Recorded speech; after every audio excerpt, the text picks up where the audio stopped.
The nightmare that had once been Octavia Pie, now called Nightmare Diva, stood before those listening to her endless music. The original elements of harmony had fallen, forcing 6 emergency replacements to be found, and fast. But forcing harmony had never been a good idea. The elements had backfired on the 6 would-be friends, right after they had been used to truly defeat Discord. The result had been 6 nightmares, all at once, being released on Equestria with no elements of harmony to stand in their way. They each carved out part of the world for themselves. They retained just enough sense to not attack each other when dealing with external threats, and were swift to crush any who stood in the way of their 6 perfect worlds. All will be well. Huh? Who was that pony in the audience? She looked so familiar. Homely somehow, yet she moved with self-taught talent and grace. From concert halls and hearing so many different instruments and melodies that sound had been conflicting, working together in harmony. She made the nightmare remember something. Some pony. The pony that Nightmare Diva had been before, explaining to a friend. In music, silence is as important as the notes. It's what gives the notes meaning and context. Nightmare Diva shuddered and clutched her heart. She felt something wiggle inside her. Something alive. Something familiar. Images of her sisters, her partner Ronald Scratch, her parents, and her fellow band members. She was not just remembering, she was reliving, as real as if they were happening right now. The music stopped. What am I doing? A tear fell down her face. The darkness inside her cracked, and a rainbow exploded from within her, the excess magic within her fleeing and finding its balance in the world. Octavia gasped. Her element of harmony dropped to the floor. She gently, carefully picked it up as the many ponies around her were freed from their trance, but none of them saw the monster who had ensnared them. They saw one of their heroes, return to them. What? But that's impossible. Nightmares can't cure themselves.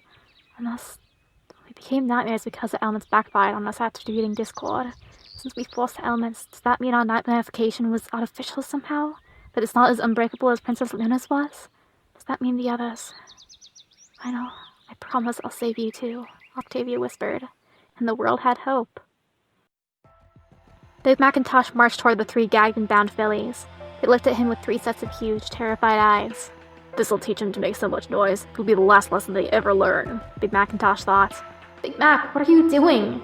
Teaching these brats to be quiet, forever. Why? Because they made lots of noise! Big Mac, even when Apple Bloom enraged you, you never laid so much as a hoof on her. Even when you couldn't stand the sight of her after you felt like she betrayed you and your sister, you still didn't kill her! Why would you become a murderer now? Why would you do this to 3 fillies who haven't even discovered their key mark yet? Maybe this is just my breaking point. I've seen your breaking point, and this is not how you've ever expressed it. Look around you. Haven't you always loved and protected your family? Is the Big Mac Apple Bloom looks up to a killer? Is he? That Big Mac is very much real. Wake up. See it in front of you. You've never committed murder before. Why would you commit murder now? Too much noise. They were running and laughing outside and using some pots and pans as pretend helmets and shields. Same as any foal. Same as you. You've always been as gentle as a kitten. You've never been a killer of helpless, terrified fillies. You've certainly never used your strength on Apple Bloom, even at her most thoughtless and selfish moments, even when you made it clear how angry you were and couldn't stand the sight of her. Because deep down, you still loved her. Big Macintosh would never hurt his little sister's friends. Big Mac fluttered to his knees, shaking, covered in sweat. Broken giant, he inched over to the Cucumber Crusaders. He undid the ropes and almost fainted. The 3 fillies were out of the cellar screaming as they pulled the gags off. Applejack found them in seconds, sobbing and terrified. Any chance Applejack had to berate Apple Bloom for sneaking off was lost as Apple Bloom hugged her sister like crazy, crying her eyes out, Sweetie Belle and Scootaloo looking equally scared half to death. Apple Bloom babbled something about Big Mac, but Applejack didn't really catch any of it. She just hugged her little sister. It's okay, Apple Bloom. It's okay. What do now? They'll never forgive me. Apologize. Burned bridges take a long time to repair, but it's possible. Your mind was clouded. Now it's free. Your fate is yours. Just never forget how much they matter to you. If you feel you may need help, get it. You're not alone. You have family that loves you. Rarity screamed as Opalescence out of nowhere clawed her face. Rarity was surprised and shocked. The cat hissed and snarled at her, looking ready to claw her eyes out. Rarity had always played mommy to the cat since buying her. Now Rarity knew fear, and the thought crossed her mind. Do something before she claws you again. You won't ever see your beautiful dresses ever again. Never see Sweetie Belle's face again. Do it, do it, do it. Oh, they're supposed to give life, not take it. Even the best child can hurt their parents without meaning to. And Rarity broke out of her stupor. Opal was hissing, and looked more testy than normal, but she didn't look ready to kill. Rarity backed away, and quickly gave Fluttershy a call to have the resident animal expert give her cat a look. She glanced in the mirror. Face would scar. Her beautiful, beautiful face destroyed. Rarity? Sweetie, don't look at me. I'm hideous. Rarity, you're hurt. Let me help. No, I'm Sweetie Belle was back in a flash, carrying the first aid kit, having had plenty of experience given some of her friends' experiments in getting their cutie marks. Thank you, sweetie. She hugged her. Meanwhile, a reality over. Abandoning Kirsten snarled in forgotten tongues. This was unacceptable, unbelievable. They had been set to force Rarity to kill her pet and turned her into a masochist at the same time. And that filly wasn't supposed to be there. Who dares interfere? She'd have been my mortal vessel, my mother. Then her family could bring untold sweet masochistic suffering on all that live. All 6 would have been our willing playthings. Pony Thulu offered. Don't feel so bad, Abannon. Cookie? I've had enough of you and your damn cookies! Abannon knocked over the tray, spilling them on the plush carpet. Hey, I spent 7,777 years baking those! Pony Thulu took off their pink bathrobe and grew till Abannon was tiny. They breathed fire. Ye have earned my wrath! Abannon squeaked out. I want a mommy. Twilight Sparkle realized she needed to learn. She needed to learn everything, but every book she had wasn't enough. What she needed to know hadn't yet been learned. What she wanted to know hadn't yet been discovered. But she would learn. She would know. And all the knowledge she would gain would be remembered and used by ponies for centuries to come. All she needed to do now was take that knowledge for her own. Yes.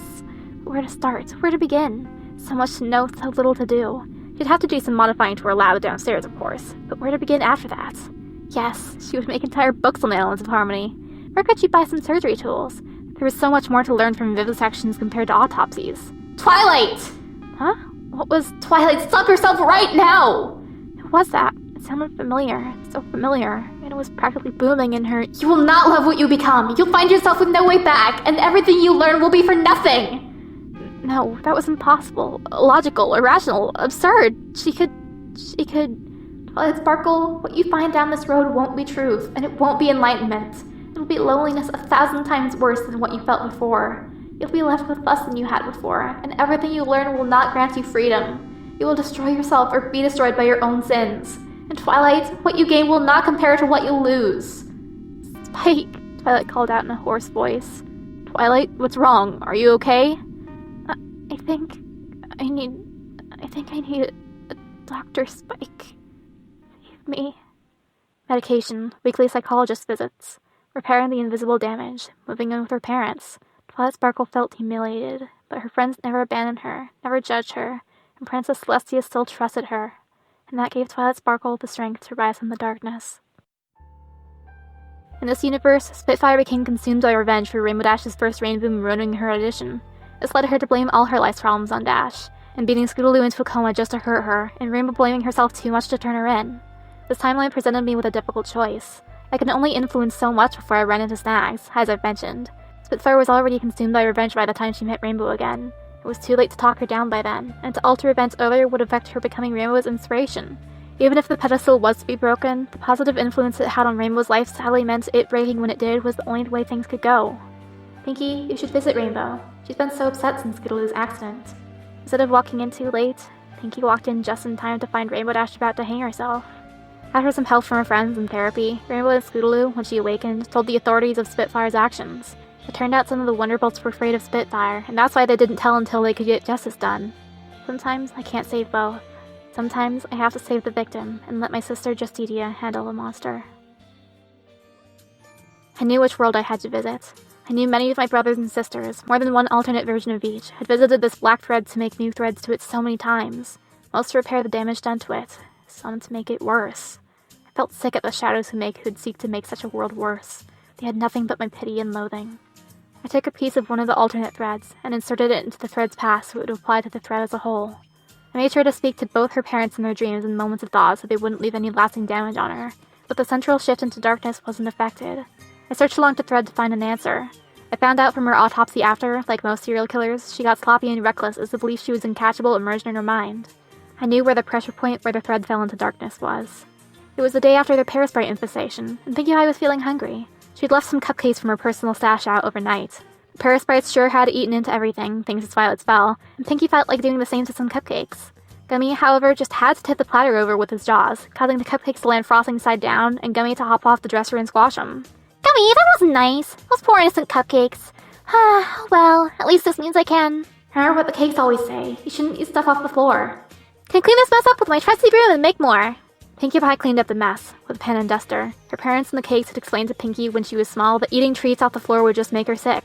As she tossed it in the garbage, she never saw the hideous, squashed, half-formed Parasprite larva that had been in the cupcake. However, that, for want of a nail, would have wriggled its way into Pinky's brain and literally eaten away at her sanity, until all that was left was one of the most psychotic monsters imaginable. Thank you, Gummy. You're a hero. You have saved a lot of ponies' lives, including Pinkie Pie's. Gummy blinked his eyelids in Horse code. You are welcome. The Earthlotep, the keeper of these cursed worlds in their darkness, did not like the salvation I bestowed upon his worlds. His corruption of them was a point of pride. Thankfully, I was able to convince him to accept a challenge from Celestia to decide which one of us should stay out of the other's sphere of influence. To say seeing the mastermind of so much suffering lose in the cooking battle with my sister was hilarious is the understatement of the century. But that's not fair. She cheated! Nope, you cheated. You still lost fair and square. Now will you honor your word, or will you take this up with the aunt you swore by?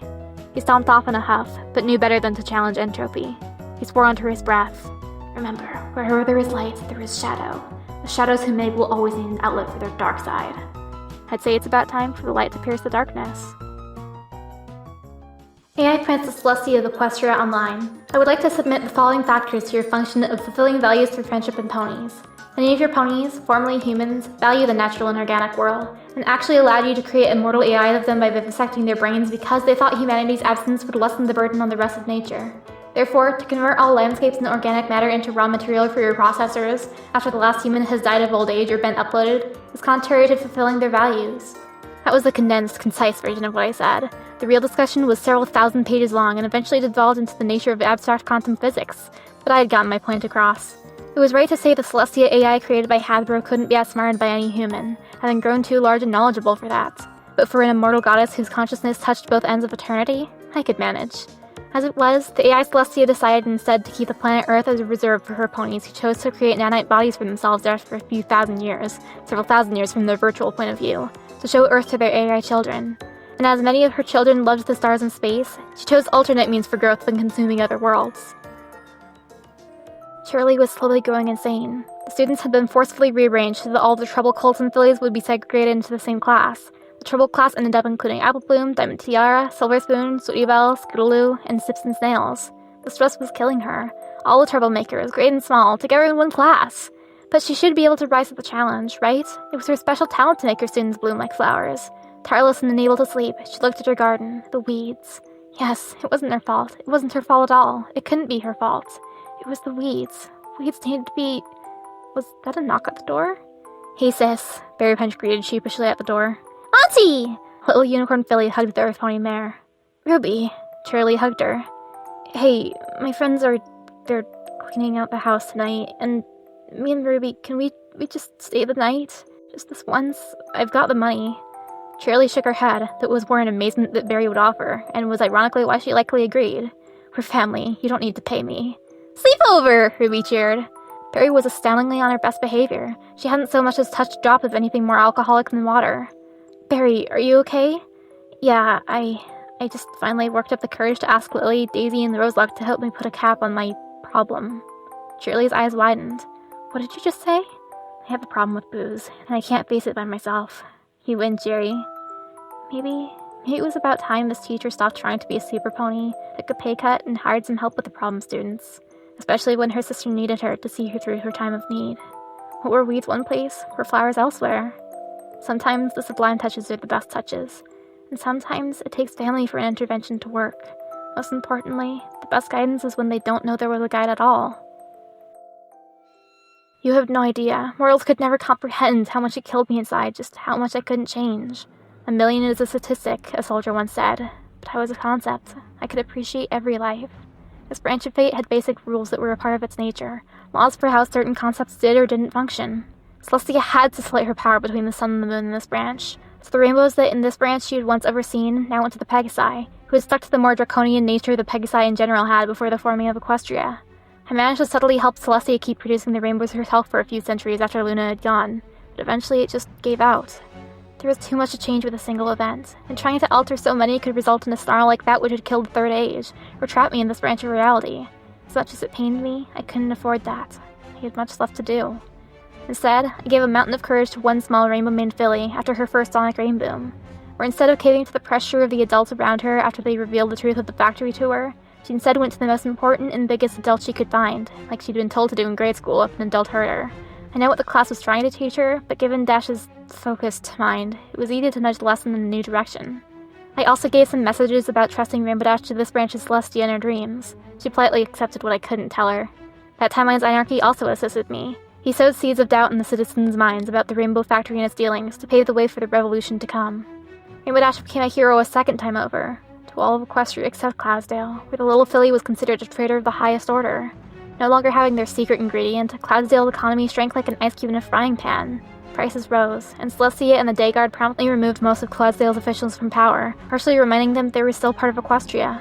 Rainbow Dash ended up living at Canterlot Castle for her protection after the Rainbow Factory was completely destroyed, and some parents who had been immigrants to Cloudsdale were horrified to learn the true fate of their children and giving compensation. It was a token gesture at best for what they had lost. The younger Dr. Atmosphere, leader of the factory, found an angry mob of grieving relatives spurred by anarchy chasing him through the factory, ending with him falling into the Pegasus device himself. Celestia was ashamed for her ponies beyond measure. Cloudsdale's system was torn apart and rebuilt from the ground up overnight. The castle dungeon was more full than it had been in centuries. Rainbow Dash ended up as my, Twilight Sparkle's bodyguard. There was the question of whether the most powerful unicorn alive really needed a bodyguard, but in Rainbow Dash's words, who better than the most powerful Pegasus alive? So yeah, I had a new friend. I almost wondered if I was her protection. Naturally, it wasn't questioned when she was assigned to Ponyville with me and Spike. With the return and redemption of Princess Luna, the entire reason for the Rainbow Factory was rendered completely moot anyway. But if it had not been destroyed, Cloudsdale would have been unwilling to give it up, and been more than happy to keep taking strain off their goddess. But there was one filly in Ponyville who hated the traitor Rainbow Dash with a passion, and wondered how she could have stolen the element of loyalty. Cloudsdale's been in the planet since you destroyed it, you monster! You're why Mom and Dad couldn't keep me! You're why they left me alone! Scootaloo snarled at Rainbow Dash. Scootaloo had been shocked when she learned who Sweetie and Applebloom's older siblings were, and how they could work alongside that monster. She's just bad news! She even formed a I Hate Rainbow Dash club. After almost a year of this, Rainbow Dash finally faced the filly. Rainbow asked her what she wanted, and if she wanted to, go ahead, hit me, and keep hitting me until I bleed. That's what you want, right? I want my mom and dad back, you nag! Give me back my life! Scootaloo had screamed, beside herself with rage, before going into a fury of kicking and biting at the larger Pegasus. Fight back, you cowards! Scootaloo had snarled, beating the adult Pegasus who didn't raise a hoof to her. Finally, energy was spent. Scootaloo had nothing left, hissing her hatred at the Pegasus. Scootaloo, I checked the records. You failed your flight exam, didn't you? You and two of your friends. What right do you have to nose around in my life? Scootaloo, what would have happened if the Rainbow Factory hadn't collapsed when you failed? Who were the fools used? No, I wouldn't have... I couldn't have... Her eyes shrunk to the size of pinpricks. I could have murdered you, you and your friends. They wouldn't have given you a second chance. Your parents would have lost you. The little Pegasus, her mind twisted in fury and loss, felt a ton of bricks hit her. Rainbow took a step forward. You think I'm a monster? I ran away to Celestia because I didn't want to be one of those killers when I grew up. I didn't want to murder fools like Fluttershy. Or you. She looked her in the eyes. It was like Luna's moon had fallen from orbit. No, I can't. You can't. I can't. She shook, her eyes staring at nothing. Rainbow Dash wing hugged the filly. Scootaloo, it's okay. I'll find your parents. And you don't have to be alone until I do. I promise. If you let me, I'll look out for you. I'll be as far or as close as you want. Scootaloo stopped shaking. She looked at the adult Pegasus, the one she had hated so badly a moment ago, into her caring eyes. Thanks. And Rainbow Dash? Yes, Scootaloo? You have pretty eyes, Scootaloo whispered. Thanks, kiddo. They nuzzled. I was relieved that I felt sorry for the innocent ponies who had paid a price in stopping the slaughter they had no hoof in. It meant I was different from Nightmare Eclipse, who didn't care as long as her goals were met. The ability to change the world through my own will is not one I will ever take lightly again. I had managed to destroy a major city's economy that was based on the utilitarian, institutionalized murder of unwanted foals. I had lowered their standard of living by revealing an ancient and completely inequine conspiracy. I had ruined the name of a jewel in Equestria's crown by destroying an economically insane and completely unfeasible and unsustainable system based on the murder of foals. A system that had resulted in rainbow shortages, or at other times innocent Pegasi vanishing when the bottom of the barrel ran dry. And if I had to, I know I'd do it again for the sake of saving innocent lives. Now I truly understand how corrupt systems need to be toppled when they are truly corrupt, and that sometimes you should just give these mortals a good kick in the plot to get them moving. You know, Fluttershy, it's not very kind to force an infant mind on Rainbow Dash and wipe away all of her accomplishments. And what happens when every pony needs the element of loyalty? Fluttershy looked around confused, but shrugged, wondering why her own thoughts were speaking to her. Rainbow Dash was cruel to Scootaloo. No, she was outright vicious. I want a foal of my own, but I'm terrified of stallions, and red tape keeps me from even adopting. Rainbow Dash will no longer hurt any pony, and I can finally be a mother for real. And what's the point if she doesn't learn anything from it? You've managed to convince every pony else in Ponyville that your baby and mommy pretend games are for fun. They accept you. Shouldn't Rainbow Dash learn what it's like to be helpless like Skiddly feels, instead of destroying her with no chance of becoming something better?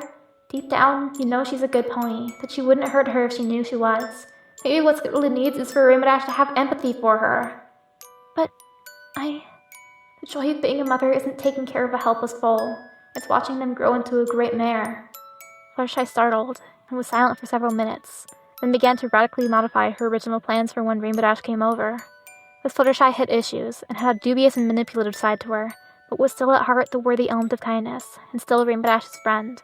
I couldn't remove her urges, but I could direct them in a constructive way. The human students sighed among themselves as the servers holding the fully formed and sapient AIs in the virtual Equestria they lived in was shut down and wiped. They had done so with college equipment as a side project, their world and the AIs becoming too large to hide. That they were based on fictional copyrighted characters had done little to encourage others to see the AI ponies as alive. That G5 was long out, with rumors of G6 along the way on some image boards, meant that trying to do something as desperate as sell them to Hasbro for an MMO that could logically turn a profit was a pipe dream for ponies based on G4. But something strange occurred when an MMO did come out a year later. The college students had all gotten a month's free subscription as part of a free giveaway, and an IP address and password to a special expansion server. To say they were surprised but overjoyed to be greeted by some very familiar virtual faces was the understatement of the eon. The tagline of the original email had been "All will be well," from a faithful student Owen at equilibrium.com. It was raining outside Empress Trixie's bedchambers. She could have any stallion or mare she wanted, but she had not done so for over a decade of her 20-year rule. Her subjects, of course, had been horrified to see their beloved Empress crying her eyes out, begging for some pony, any pony, to save her. Jester Twilight and her bodyguard Captain Rainbow Dash had asked her what she meant, and to save her from what? "Whoever it is will kick their flanks!" Captain Rainbow Dash swore. Everything had lost its taste. The stallions, the wine, the food, power, empty wealth, the praise, the humiliation of those she had resented for reasons that now felt so meaningless. Trixie wondered why she had never been able to get herself pregnant. At least then she'd have one life she could share this all with. Trixie had tried a couple times to commit suicide, but her truly loyal subjects had managed to save her life every time, and began trying to hunt down the mongrel who would dare harm their lovely Empress, with no idea who could have done such a thing, since every pony everywhere loved Trixie. "All hail the great and powerful and perfect and grand Empress Trixie!" Trixie turned to see her, the pony who had given her the spell. A dark blue mare with a white mane and yellow eyes. Her key mark was a snake with an apple. She wore a black cloak, a coyote totem on a cord around her neck. Trixie had given out that arrogant sneer too many times to not recognize it being given to her. But in her heart of hearts, Trixie was almost thankful for her company, for she was the one pony who Trixie's curse, as she finally thought of it, didn't affect. "Please, free me." "Free you? From what? You have what many ponies have murdered for, and you didn't have to kill any pony. In fact, there's been less fighting, murder, thievery, and violation of innocence across the world since you became Empress, all of them united in their unconditional love for you. And I've gotten quite a bit of business out of ponies wanting to please you." "Trixie is dead inside! Help Trixie end it!" The mare gave a grin, revealing unicorn fangs, eyes lighting up orange.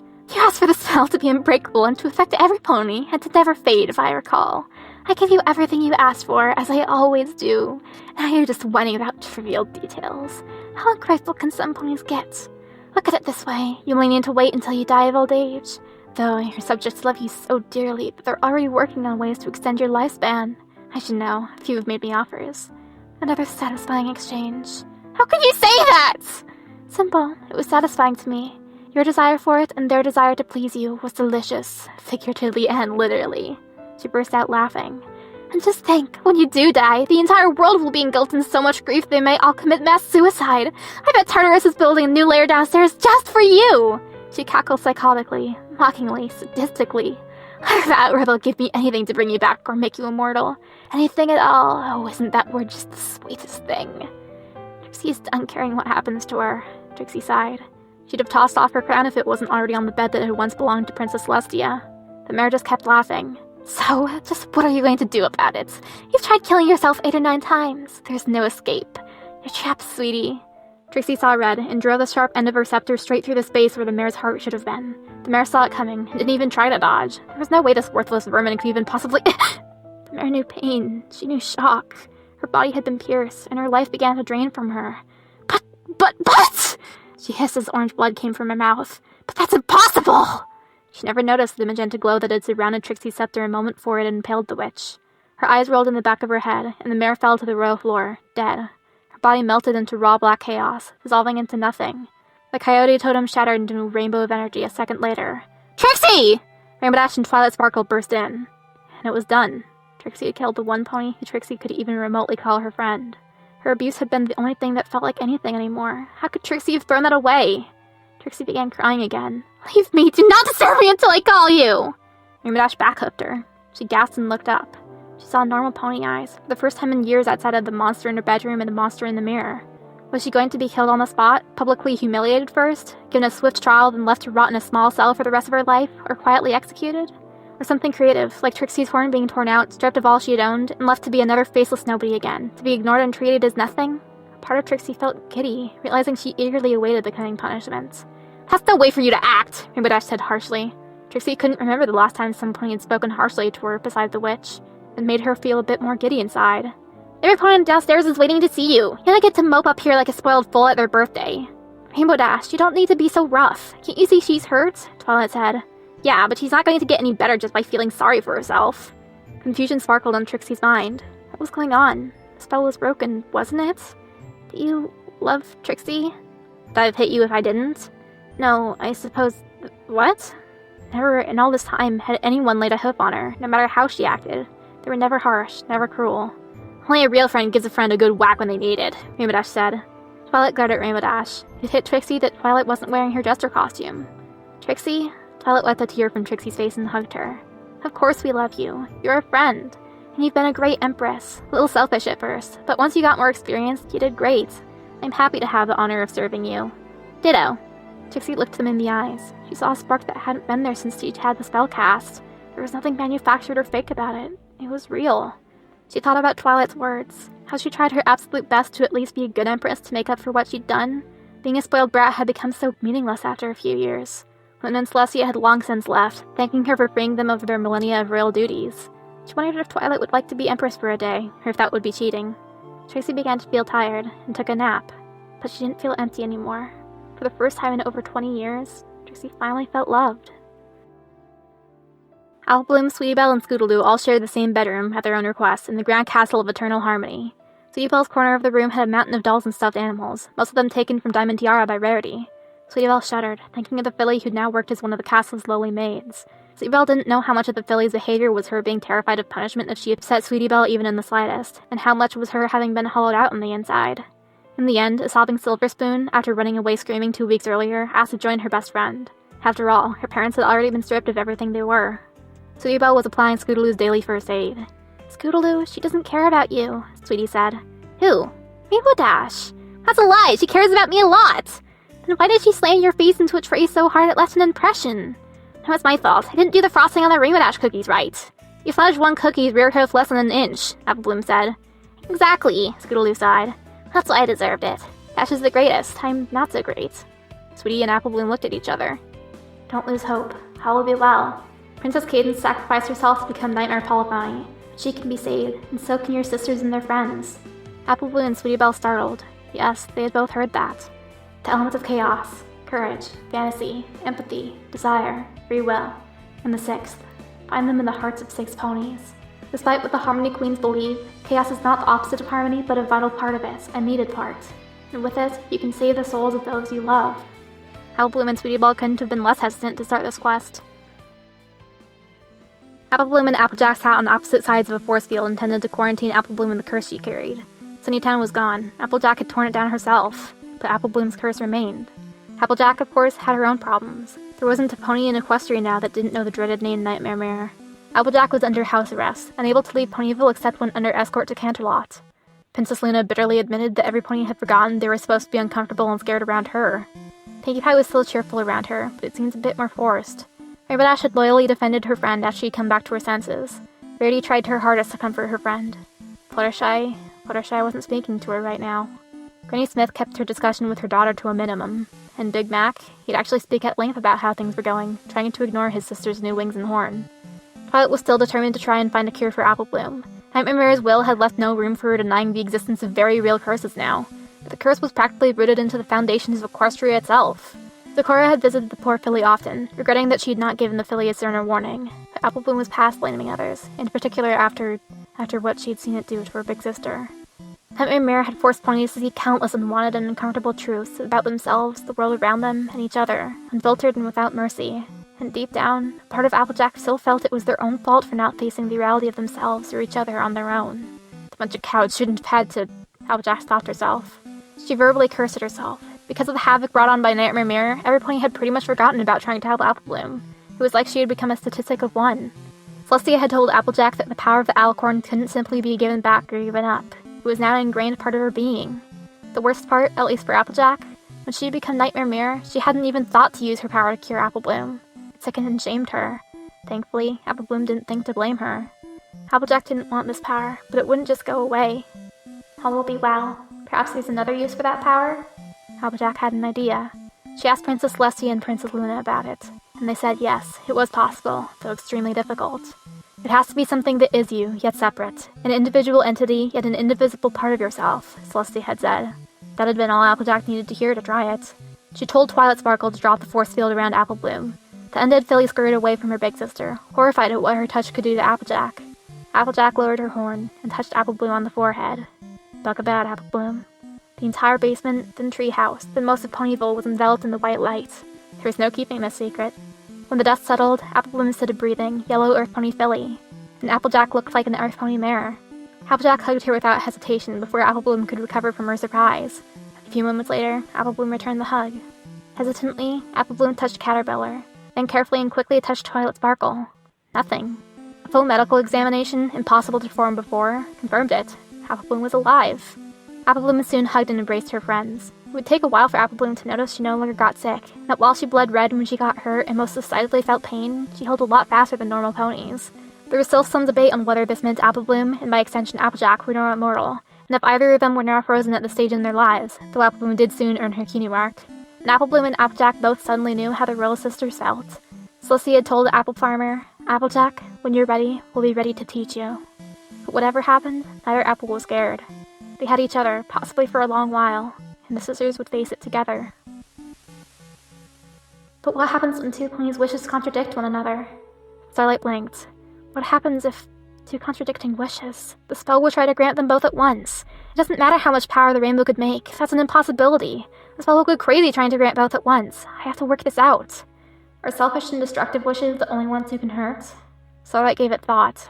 The best intentions don't always mean the best outcome. A pony can want to get her mother flowers, but get her ones she's allergic to. Perhaps the spell needs safeguards based on the end result, not whether or not the desire is selfish or cruel, and maybe priorities, but can we do it? And with Rhoda Fortuna's help, fate was split in two again, and split one of the two threads into 4 more stable threads. What? Every world has its own right to exist, same as every person does. The original Third Age was already terminal. If it could have been saved, it would have been. I couldn't simply fix it. Only a new timeline would allow it to be in any shape or form. After everything I had seen, and having had memories of both worlds, I realized a simple truth. Clover and her friends, and Minty and her friends, both have a right to exist for who they are. My story isn't their story. It's not my place to tell it. This was the entire world. Their world. What future they forged for themselves, now that they have a utopia without reality catering to their every whim and heart's desire, is up to them. The universe had gone through 3 major incarnations in its endless stream of self-revisions in the pursuit of every pony's happiness. With my help, Rhoda Fortuna allowed each one to exist as his own thread of fate. But there was one more, the one that represented the original 3 together, the point at which the branches joined, the 4th and original, where all truths of their world lived. Of course, many events, as beautiful as they were, simply couldn't happen anymore because they contradicted each other. As painful as that is, it's a truth that Starlight and Bright Eyes didn't consider when they chose to remake the universe. They effectively sacrificed themselves as much as the Paradise Ponies did to bring forth what were, for all intents and purposes, their children and their personal heaven on Earth. Skywish has spent a few years as an aeronaut, exploring their world, daring to go beyond Dream Valley before settling back in Ponyville with her husband Twinkle Twirl, Ponyville's dance coordinator and instructor. Her wishes still seem to have a strange habit of tweaking fate, but only in the future rather than the past or present. But she didn't make history until one of her wishes unwittingly caught the magical sense at the Pegasus Starcatcher. Another wife and husband team was Sweetberry and Cotton Candy, who ran Ponyville's #1 cafe together. Yes, she's still always doing her best to top her own record for world's tallest cake. The cultured Earth Pony Rainbow Dash, who still always dresses in style, made history for introducing the island-isolated Pegasus tribe to clothes. Not that ponies had a nudity taboo or anything, but the mere idea of covering yourself in a tropical environment didn't come up that much. At the end of the day, these ponies, children of a world born from one that had sacrificed itself for their sake, were still the purest of innocence. Rape, murder, war, prejudice, racial superiority, social class, they didn't even have words for these things. Even theft was a rare event barely heard of and resolved quickly, and no pony really had thievery as their key mark. Yes, economics still existed in some form. These ponies had too much individual identity for communism to function, but the idea of collecting bits for its own sake literally was incomprehensible to them. It was as confusing and illogical to them as us trying to collect breath. The vast majority of economic theory was alien to their brain structure. The favor bank was the much preferred form of currency.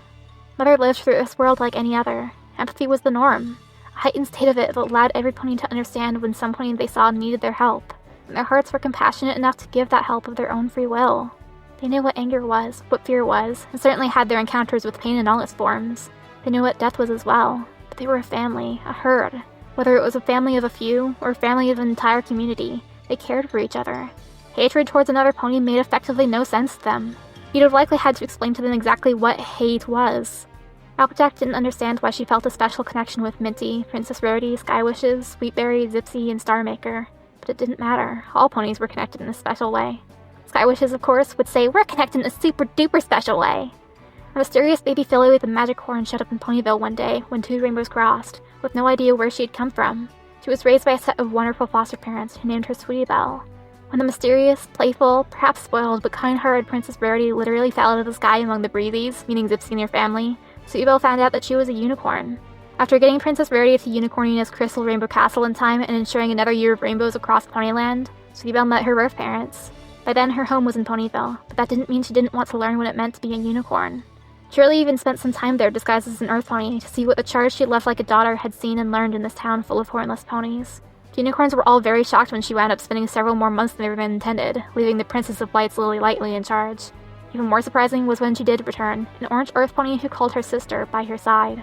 With the reveal of Lily's gift and some help from Psyche, the unicorns of this world began to rediscover their magic and all the wonderful wonders it could bring. But unlike in other worlds, they didn't begin to see themselves as better than the other tribes because of it. Racism and intolerance are bred from misunderstanding, and this was a world where misunderstandings remained small, manageable affairs thanks to their heightened empathy. Wisteria is still Princess of Ponyville after claiming a flower from Psyche, and she still chose to extend the title to every pony in town, including the now-present Colts.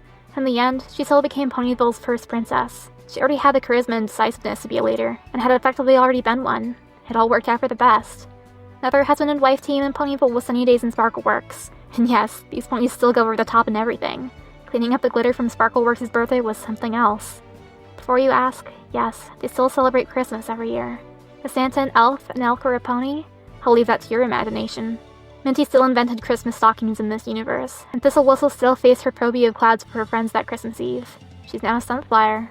While there were no longer any inconsistencies or contradictions in her world, Puzzlements was still curious about their past as a species and a culture. She spent many decades with Soribel, Kimono, and Razaru piecing together their people's histories, knowing they had to have a common ancestor and, more importantly, a common culture, since their languages were all but identical. I believe Soribel's dragonfly familiar Gregory, and the firefly that is Lily Lightly's friend and confidant, are both aspects of Pandora, who has given this world her blessing. Minty. Razaru? I just want to say, thank you for giving them all this chance to be happy. I don't feel so lonely anymore. From this thread, so many truths can be born. We aren't forgotten. We aren't forsaken. We aren't nothing. Not anymore. What are friends for? Of course we hugged. For this joy, however long it lasted. Truly really panted. The sky was dark now. She ran faster, a stitch in her side. She had to make it. Could she make it, or was she fooling herself? Had she been fooling herself the whole time? No, she had to try. She couldn't give up. With a final burst of strength, she galloped harder and collapsed onto her knees. This was it. She couldn't run anymore. She had failed. Fairies and gentle colts! Fiesta Flare called into her microphone. Truly Rula shot her head up. Had she? Thank you all for coming. Welcome, one and all, and please, listen and enjoy. Yes, she had made it. To the one and only Star Song Melody. Truly Rula cheered. I made it. Alright, ponies. It's been a year since we've all gotten to know each other. From hooves to scales to flippers to feathers to horns to dragonfly wings. So let's say congratulations to us all. And let me say... Life is in bloom beneath the sun and the shining moon. Our hearts are joined as one. This bond will never be undone because life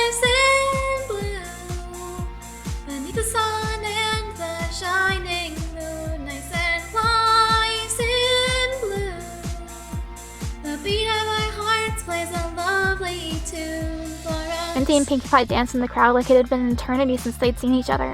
Twinkle twirled cotton spun sky wishes, so she was dancing on air, with or without magic butterflies.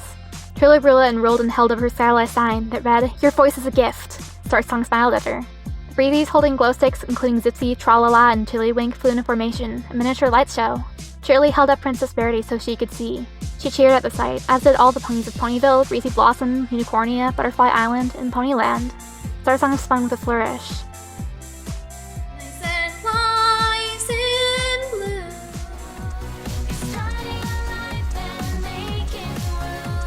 Melody sang a world over, finishing the same verse. A throat and a speech center never damaged by any magical explosion let out the most beautiful voice this side of Ponyland. Melody stuck her hoof out at the audience and winked at Ace. Her little twin sisters high-hoofed for a job well done with the triplets who were Sweetheart's little sisters. Cream did a victory twirl. Lancer and Bright Eyes had their dancing skill and trophy, but they were too charged up to care.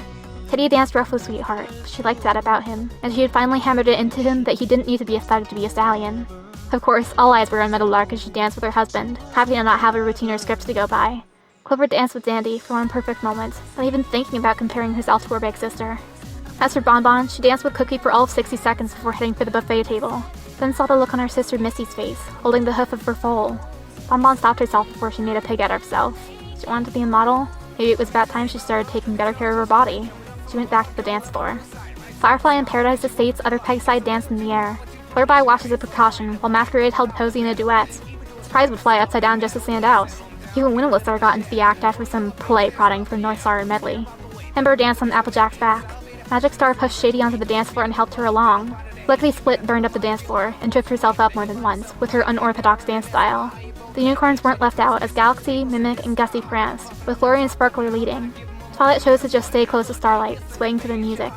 A teenage mare with a wild mane style and key mark of a lance in front of a fire shouted at the stage, "You're a princess, Melody, a real rarity, and you come from a line of sparkling glory." And Starlight suddenly wondered, was it just random chance that Patch and their friends had been welcomed by Paradise Estates magic? Was its barrier weakening? Or had they been coming back home to where their families had all come from in the first place? A young stallion by the name of Slipknot, who'd attended the same high school as Starlight and had been her partner at the roller skate rally, politely inched closer to her, fighting the knot in his gut before saying, "Hello, Starlight. Would you care to dance?" "What?" she gasped. "Oh, right. I'm such a dork. How could she ever say yes?" No pony fainted. They danced. "Oh yeah!" Patch tried to leap forward, but Bright Eyes caught her by the tail. "No stage rushing for you, Patch." "Oh, give me a break." Patch pulled her tail free. "It's my wedding." Patch leapt at the stage. Yahoo! Pulling off her wedding dress in one motion. She landed perfectly and began to dance on stage. Melody didn't miss a beat, but he just stared at his lovely wife. Thankfully, she had not gotten the tattooed dragon slayer on her back after all. "You go, Patch!" Bright Glow cheered, taking to the air too, her light shining brighter than ever. "That goes double for me!" Princess Rosie shouted, dressed as the normal pony. There was no way in Tartarus she was going to let being a princess stop her from seeing her best friend's wedding. Firefly flew up as high as she could over the crowd, pumped a hoof, and shouted, "Best wedding ever!"